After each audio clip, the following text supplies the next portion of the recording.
ની અસર જરૂરી સાધનો કસનરી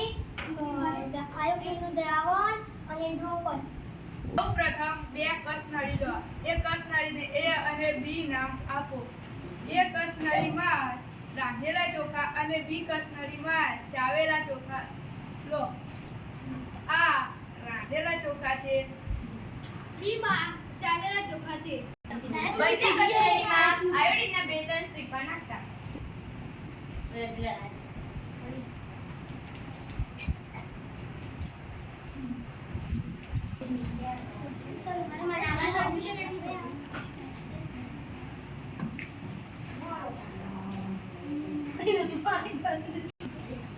ત્યારબાદ હલાવતા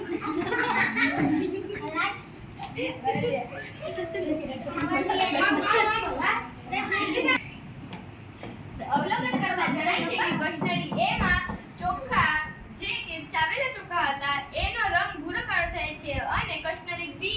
જેમાં ચાવેલા ચોખા હતા જેનો કોઈ રંગ બદલાતો નથી. અવલોકન કરતા જણાય છે કે કશ્નરી A માં જે